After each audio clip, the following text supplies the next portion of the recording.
श्रीगुरुवे नमः। नित्यं शुद्धं निराभासं निराकारं निरञ्जनं नित्यबोधं चिदानन्दं गुरुं ब्रह्म नमाम्यहम्।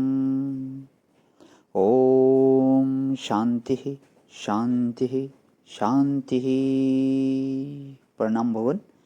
केनोपनिषद स्वामी श्री अखंडानंद सरस्वती जी महाराज का दिव्य भाष्य, जिसमें भगवान हमारा मंत्र 2 की व्याख्या चल रही है, पेज नंबर 10 से। तो यहाँ बतलाने की जो शैली है उसका समझाना है शांकर भाष्य का। यह सार मैंने सुना दिया। यह प्रश्न उठाया है भाष्य में। असावेविष्टः श्रोत्रादित्तिनि नियुक्त इति वक्तव्ये नन्वेतन वेतद अनुरूपं प्रतिवचनं श्रोत्रस्य श्रोत्रम इति नैव दोषः। ये कहते हैं कि कहना तो यूँ चाहिए कि यह जो आत्मा है वह इन इंद्रियों से विशिष्ट होकर इनको नियुक्त करता है। ऐसा कहना चाहिए कि वह आँख के द्वारा देखने वाला है, कान के द्वारा सुनने वाला है इत्यादि। पर बोले कि नहीं नहीं, ऐसा नहीं।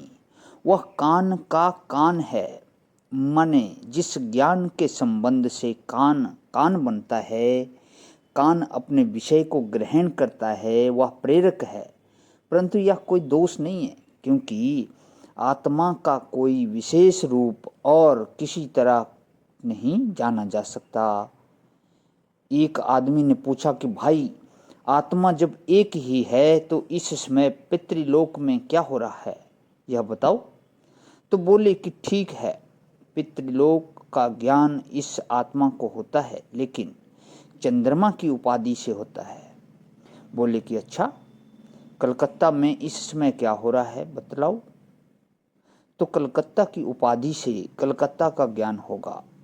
आत्मा में स्वयं का ज्ञातत्व नहीं है। यह बात वेदांत की ध्यान में आने योग्य है। आत्मा तो चित धातु है और उसमें विषय विशेष का, स्थान विशेष का या काल विशेष का जो ज्ञातृत्व है वह तत् उपाधि से है। यहाँ यदि काल प्रातः काल है तो प्रातः काल का ग्रहण होगा, और यदि यहाँ सायंकाल है तो सायंकाल का ग्रहण होगा। परंतु दूसरी जगह इसी तरह इसी समय प्रातः काल का ग्रहण होगा, तीसरी जगह मध्याह्न काल का ग्रहण होगा, चौथी जगह रात्रि अथवा अर्धरात्रि का ग्रहण होगा। तो तत् स्थान की उपाधि से, तत् काल की उपाधि से, तत् इंद्रिय की उपाधि से, तत् वस्तु की उपाधि उपस्थिति की उपाधि से या भेद प्रकार का ज्ञान होता है। और आत्मा जो है वह तो ज्ञान मात्र है। जैसे सूर्य की रोशनी सबके लिए है और सबकी आंख उससे अलग देखती है, सबकी आंख उससे अलग अलग देखती है। अच्छा, एक जो ब्रॉडकास्ट करने वाला स्टेशन होता है, वहाँ से रेडियो का सब ब्रॉडकास्ट होता है, संगीत भेजे जाते हैं। तो माना कि अमेरिका से या रूस से भेजा गया और मुंबई में जब घरों में सुनाई पड़ा, तो आपका क्या ख्याल है कि वह एक साथ ही सबको सुनाई पड़ती है? एक साथ सबको नहीं सुनाई पड़ता। उसमें समय का इतना सूक्ष्म मंत्र होता है कि मनुष्य की बुद्धि जल्दी उसको ग्रहण नहीं करती। समझो कि एक जहाज समुद्र में किनारे पर खड़ा है और दूसरा एक जहाज 2 फर्लांग दूर पानी में खड़ा है।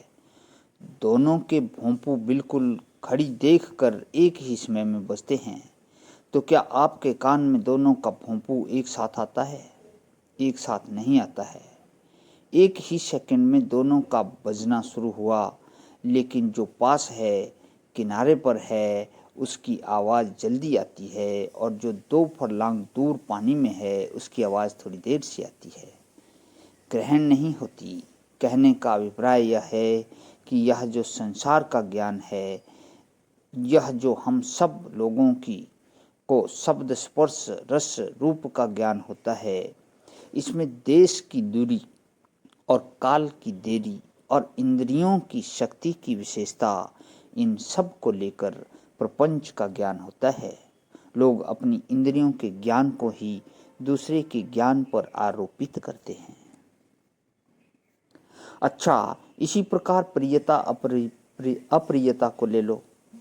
तो मन में वासना होती है, जिस वस्तु को पाने की वासना होती है वह प्रिय होती है, और जिसकी छोड़ने की वासना होती है वह अप्रिय होती है। अब एक ही आदमी के बारे में एक के मन में प्रिय वासना है और एक के मन में अप्रिय वासना है, तो एक व्यक्ति दो तरह का लगेगा कि नहीं लगेगा।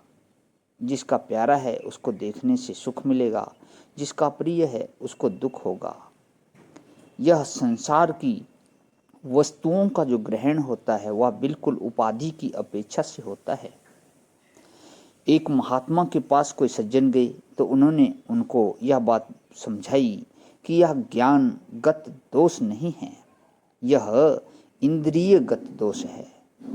यह जो भेद हम लोगों को मालूम पड़ता है यह करणगत दोष है, ज्ञानगत दोष नहीं है।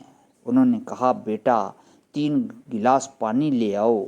1 गिलास पानी गर्मा गर्म और 1 गिलास पानी बर्फ में ठंडा किया और 1 गिलास पानी मामूली ले आओ और तीनों रख दो सामने। उसने लाकर रख दिया। फिर बोली कि अच्छा, अपना दाहिना हाथ गर्म पानी में डालो, बायां हाथ ठंडे पानी में डालो। डाल दिया। पूछा, लगता है ना कि एक गर्म है एक ठंडा है? हाँ, लगता है। अच्छा, अब बीच में जो मामूली पानी रखा है उसमें दोनों हाथ डालो एक साथ, तो दाहिने हाथ को तो वह पानी ठंडा लगे और बाएं हाथ को वही पानी गर्म लगे। क्यों? पानी तो एक ही गिलास में है।